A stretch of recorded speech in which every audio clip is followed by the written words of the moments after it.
Ghana's coastline is 550 kilometers long. About 7.5 million people live along the coast of Ghana. This has made the interaction of man with the ocean unavoidable, but this friendly relationship seems to be turning hostile due to man's activities such as the dumping of plastic waste into the ocean. The existential threat to lives and property along the coast. Also of grave concern is beach sand mining. Yes, no warriors for you. Yeah, be our Galamsey.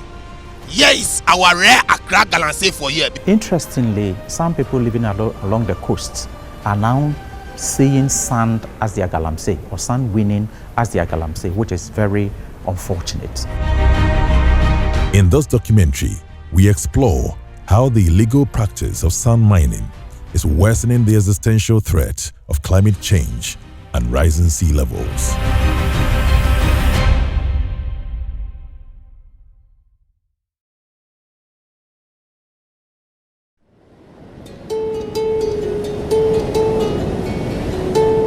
They collect sand in my time. Now I'll be 46 years guy.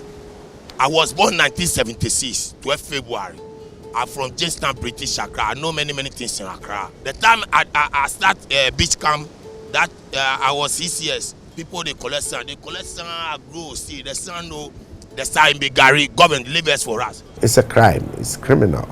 EPA will not permit and has not permitted any sand winning activity along the coastal line, let alone building fiscal infrastructure that can cause so much damage. The sun is up here at the Colegona beach. It's always a perfect time for people to bask in the sun, play games, and cool off in the ocean. Many people usually throng this beach on weekends, but not today. Only a few people are here. Filthy, polythene-ridden beaches may be driving beach lovers away. But even more worrying are the activities of these individuals here, engaging in sand mining, robbing the sea of its buffer in broad daylight. They scoop the beach sand into several sacks and sell the sacks of sand for construction works. Although beach sand mining is banned in Ghana, the activity is still rife. It will be very easy to arrest people who mine sand at the beach. But just like many other laws, enforcement is always a problem. Saki Otokuno has lived here his entire life. He and several others earn their incomes pillaging the sandy white beaches of Ghana's coastline. According to him, the sand is a gift from heaven that will never deplete. Sand is the sand way there, it be our food. It be Accra people, them our food. Ghana people, it be our food. If you go away, we don't get nothing. They can't take the sand, go sell soon. Beach sand is considered by these illegal miners as not strictly belonging to anyone. The relative abundance of this resource, coupled with unemployment and cultural misconceptions, have worsened the erosion of the coast. How the people they chop the sand government with the beg leave us for us. So because your people they chop Galamsey, we talk. They know the year. Let dig the sand. Then the sand inside girl. But sometimes if they don't make about they dig the sand inside. So which will they dig and get more money to feed ourselves. So leave the sand matter for us. People still think in the cornucopian era where they think natural resources are bound. They are there to be used and can never get finished. But the New World Order has traversed through protectionism, conservationism. Now we are in sustainable development and sustainable management of these resources.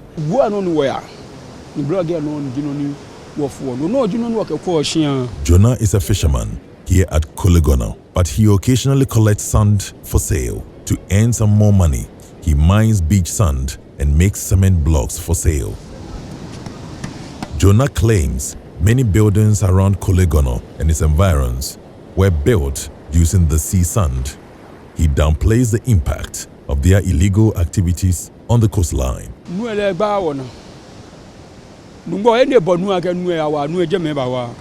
aya ke nu ba gba wona ke jo woni ma inu ona na soso ke wona gba mo mo ki so ke jiga ni ba ma mi wa nyi shi water okay fa me ka yu ake shia na lu o do jino ni ani so ba ma ami pi na me mama chuje ma mi abia ma ga shi po shia pe jino ni ake malu onye ka ma ga jen so jino ni fiti oni bi edile wo we sha so jino ni ikla o. It's unfortunate if people should talk about not seeing or feeling the impacts, because the impacts are clear and clear every day.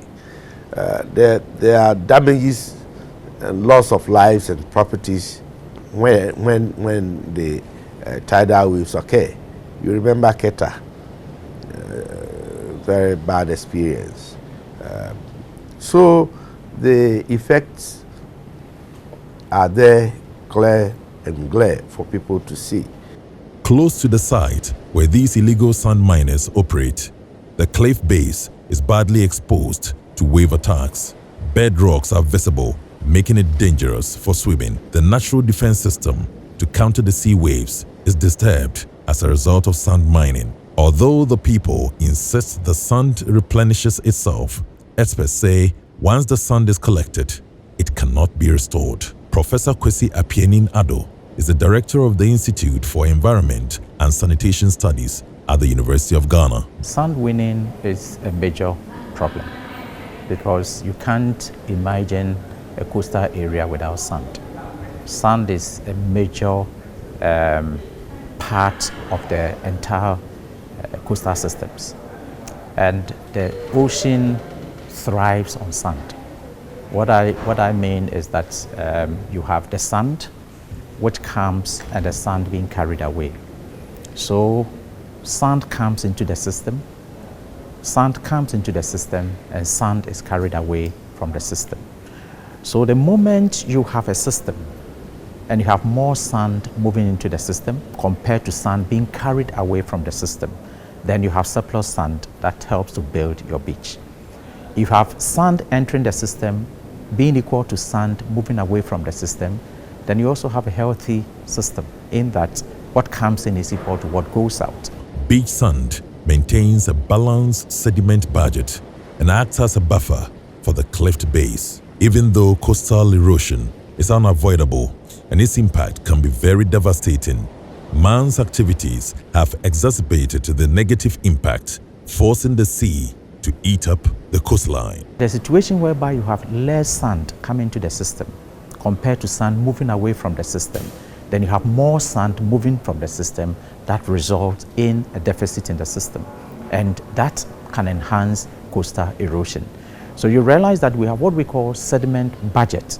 So the moment you have less sand into the system compared to sand being taken away, then you don't have a healthy system. So if we collect what is there, then we are compounding the problem in that the less sand that is coming into the system are being taken away, and that will obviously affect the sediment budget within that system, and it can cause a lot of problems. And one major issue as a result of that is coastal erosion, and that is the reason why in some areas we have increased problems with coastal erosion. It appears there is a ready market for blocks molded with beach sand. Solid, hollow, and various design blocks are made right here at the beach. Thousands of blocks are waiting for buyers. Some are being very smart in that if they collect the sand and send it away, they may be termed as winning sand or mining sand. But what some of them are doing now is take the sand, mold a block there. So if they are taking blocks away, it is not sand they are taking away, but blocks. But in any case, once you pick the sand, you are mining sand, or you are collecting or mining for sand. So the impact is still the same, because you are depriving that system of the amount of sand that it needs. And again, as you continue mining for sand, you are also creating a pathway for the waves to now move more inland. According to the Yale School of Forestry and Environmental Studies, sand mining is the world's largest mining endeavor, responsible for 85% of all mineral extraction.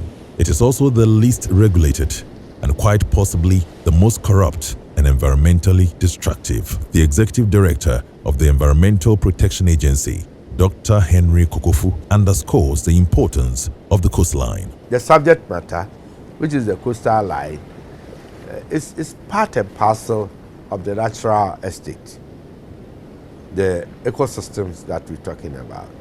And it's a very important ecosystem, plays very significant role in the protection of the ocean and also the shoreline of all countries, including Ghana.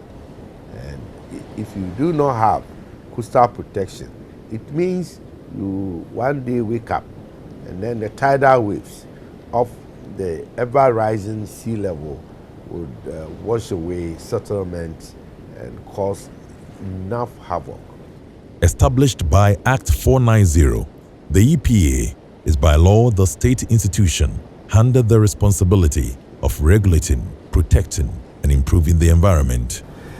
It goes beyond the Act 490 because the parent law of this country, that's the 1992 Constitution, Article 36(9), and then Article 41K are all in there, giving impetus to the importance of protecting and safeguarding the environment. I must say that there are a lot of challenges in trying to regulate this very important resource. Many buildings along the coast have become death traps. Their foundations have been exposed, putting them at risk of collapse. The owners are forced to support their structures with bags of beach sand collected around. Others resort to heaping plastic waste in front of the facilities to protect them from the raging waves. But this does not hold back the sea, as the waves easily wash the rubbish away.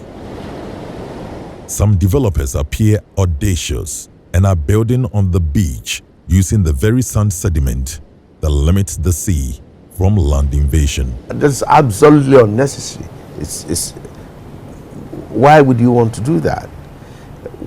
Particularly when you don't have the advanced technology to sustain that kind of development. Yes, go to other jurisdictions. They have, because the system supports such adventurous investment or development. But here we are grappling with simple technologies to sustain our developmental programs. So why would you want to put so much effort, money, and resources into something that virtually can cause catastrophe? There's a conflict, and that conflict, human is taking the space that is meant for the ocean to naturally evolve. And once they are taking it, the ocean doesn't know, a stop work sign. The ocean will continue to do its natural, behavior, naturally evolve. And once it's naturally evolving and it's coming closer to the land that is reserved for the ocean to evolve, then you are shouting that the ocean is taking your property away. No, you are rather encroaching on the land that should be reserved for the ocean to naturally evolve. 25 kilo fin. Ekome. On 25 kilo fin. Okay. 250 pesos. Now on meet 61. On pay lolly 220. On pay lolly 15 here. On pay lolly 250. On go any. While sand miners are benefiting from the enterprises, beachfront tourism facility owners also have to spend huge sums of revenue on ad hoc protective projects, or they lose their entire investments. In order to tame the waves, they build walls or heap large stones on the beaches to protect their properties. Apia, not his real name, is a hotelier here at Kolegono. He laments the impact of sand mining on their business. If you notice, we put some edges. Some people too have put rocks. So the holds the sea when it comes with sand. So it holds them. But you see that here, this level is higher than that in the sea. So this is actually helping, to push the sea backwards. But it's not always you get it. But when at times it just rises and it just finds its own way and very dangerous. So me, my reason to educate each and everybody that whatever we do, it will come around to affect us. The sand mining phenomenon is all the more worrying as the impact of erosion along the coast is only likely to worsen with climate change and rising sea levels. According to Professor Apianin Ado, Ghana's coastline is eroding at an average rate of about 2 meters a year, but some areas have recorded up to 17 meters of erosion in a single year. The 150-kilometer eastern coastline, which stretches from Aflao to Pram, has been identified as the most vulnerable. This is due to the influence of sand movement downstream of the Volta River, which is usually characterized by relatively strong waves and currents.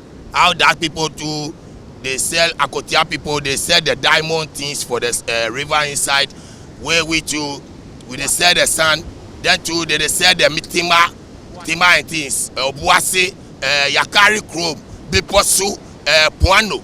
I know I work for them. They sell the bush, this thing, mineral resources rough. Government they talk. If they say these people, they are like, they know them or they forget it. Managing coastal challenges should be looked at as a holistic, issue, or we should not look at it as a segmented issue. The local people, including the local authorities, that are more particular about the indigenous people, should be involved in the management of coastal challenges. Now, if you take sand mining, for instance, there is a ban on sand winning along the coast. One major challenge we've identified is the enforcement of the ban. But moving forward, is enforcement the only means by which we can manage these challenges or stop people from mining sand? No. To me, I think it's about time we begin to involve them. We begin to let them appreciate the impact of their activities. Because I believe that once they understand and they're able to appreciate that this is going to have effect on our livelihood, have effect on our children's livelihood, have effect on our children's livelihood. Why? They would appreciate the challenges and they will be part of the solution. But a situation whereby you leave them out and you try to solve it without involving them, to me, it will not work. We need everybody on board, and the role of the local or the indigenous people in this activity in terms of managing challenges within the coastal area is critical and is key. From time to time, the police raid the beach of these illegal activities, but the people remain adamant in putting an end to their trade. This gentleman, for example, is in a hurry to leave the beach to avoid arrest. He has finished loading his tricycle with cement blocks. They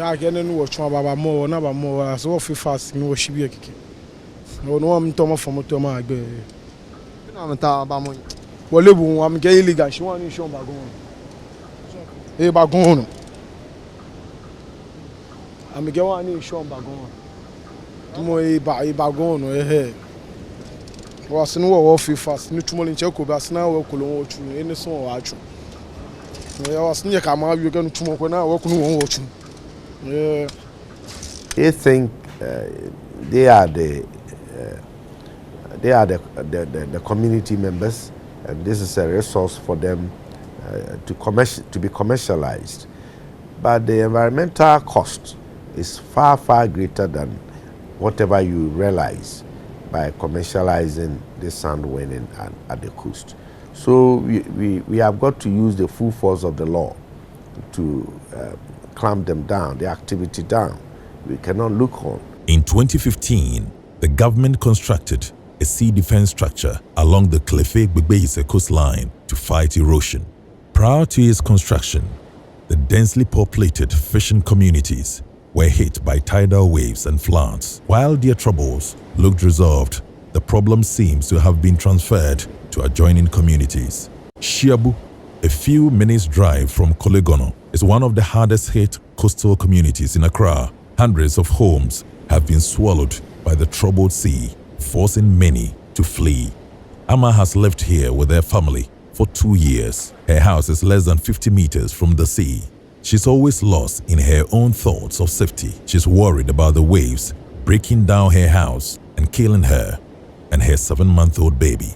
Time na den see na nso suto won say June July mu de na nso ta ton kitinkiti enti na me baby no hyedem enti wo dem na me dem ti say den ye gbim prekope na me soli na me pagya me ba no me ni me ma mienu na wo dem mo na ba ko so yi ye flash na ye TV no ka say afort about enti me support enti me you see I say see breeze na akoma ma na say na me pagya baby no na ye do no ko hye ma me fufuro bi dem when I want and be a best me yet dear nurse, I saw what's now.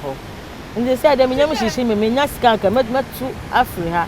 Amma is unable to afford rent elsewhere, so she has decided to risk staying here, praying for God's protection.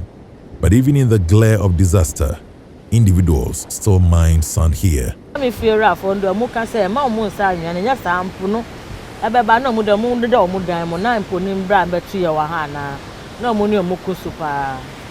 Some Shebu residents are blaming the construction of the Glefe Sea defense for their woes. Nimba JB and again, no go 15 years. 15 years, yes, but I can. No, me, when I can show you, say, can I wear be? No, was sharing what one was you and alone you on a. Can't about me to you or be to 22. Why you to 22 years? Nay, I've been where she put yes, crowd and shorty. Nina bago be. She about I get check to one I got afraid to get 10 again. Pony I guess I'm sure now. Pony I got pressure alone and back. She about I can interfere again bar. And yeah, I get there abaconi about. Ni te na chi e pressure away be. Robe e hani kaji insure way no. Pressure di ona gaje fe magbe ono e be. Eke e ba bon tuji ekumo. They are appealing to the government to extend the seawall to cover their area so as to reduce the impact of the rising sea levels. She will be the assembly be, MP look by community be. I mean, I know she won't not only put enough fear away. Robert near fear to work by me here. What you will be? Won't pack back. But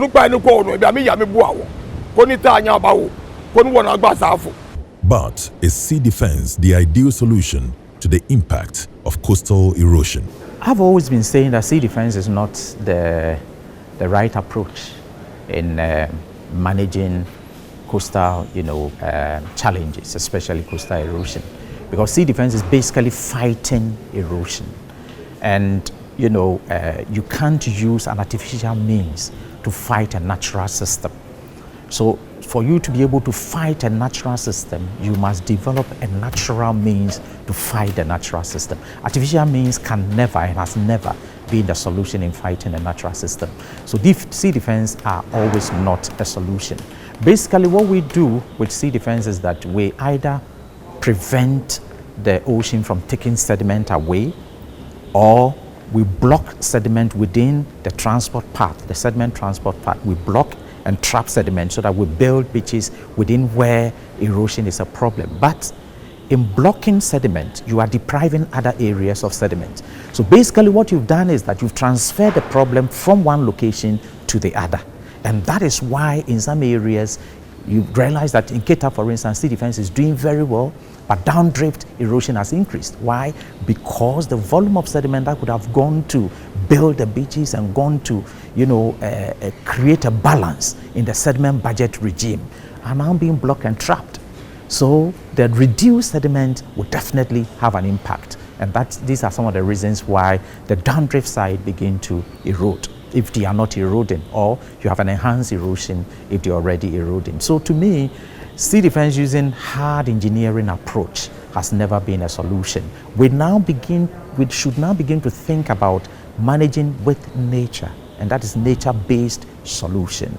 So naturally, how has the system been able to defend itself against erosion? That is how we should understand and try to mimic the natural systems of managing erosion, and then try to replicate that natural system. And I think that is the way to go. So to me, we can't win this fight. No, we can't. Because, and again, can we protect the entire coast of Ghana? It's not possible. We don't have the means to do that. Professor Apienin Ado said the increasing threats from coastline erosion was one of the factors that influenced the relocation of the presidency from the Christianborg Castle to the Jubilee House in 2013. Currently, the Christianborg Castle is facing serious erosion, with portions of the wall facing the sea falling off. Several areas along the coast, not just Christianborg Castle, but several areas along the coast are vulnerable. And how do we ensure that there is an increased resilience so as to be able to fight or to withstand some of these challenges? Every facility within the coastal area has a certain level of vulnerability. But how do we ensure that we enhance the resilience of communities, resilience of infrastructure, resilience of assets within the coastal area? So it's all encompassing. But unfortunately, because we don't have a workable management plan for the coastal area, anything is just going on. It was quite frightening. I was there, and the evidence is vivid and it's available, and we've taken up that information and working it around with the relevant institutions to see how it can be done. It calls for a stakeholder meeting where we will be able to judge all and then together find a solution to all that. Other national landmarks, including the Independence Square, forts and castles, as well as UNESCO World Heritage Sites in the Volta, Greater Accra, Central and Western regions, are in danger of being claimed by the encroaching sea in the next century. Sea defense is part of the physical constructions that can help mitigate the action. We normally want to rely on natural contributions towards the protection of the coastal line, but it must go hand in hand with the physical construction. That is how come the government has committed so much money and continues to do so to ensure the protection of the sea from destroying most of these facilities. As a nation, we have a situation on our hands, and I agree that something more concrete needs to be done in order to avert possible loss of these important historical monuments. Well, I think it's about time that we begin to look at the coastal environment as an environmental issue and deal with it from that environmental perspective. And the people with the technical know-how within the environmental setting should be able, or should be given the chance to look at that. A situation whereby we have different departments working within that space hasn't been the solution. It is changing the boundary of our southern, border. The shoreline is changing. So basically, we are losing land. So we can't say that the shape of our map is what it used to be some years back. So what it tells you is that the land area, we are losing land. There is a need for a proactive monitoring system to protect the coastal ecosystem. An all-hands-on-deck approach is key. Yes, one would say you have the law, crack the whip. We will do so, but we strongly believe that a willing people to go by regulation is far better than whipping people in line to go by regulation all the time. So we intend combining both tools: enforcement, full rigors of the law, and also continuous education and awareness creation. Man's activities, especially coastal sand mining, is waging war against nature. As long as the earth will have life, man's existence will deeply be knotted with the sea. Experts say the beach sand mining is an existential threat to Ghana's coasts. It's crucial for a multi-sectorial approach to tackling this catastrophe. Indeed, man has to learn to live with nature and not against nature.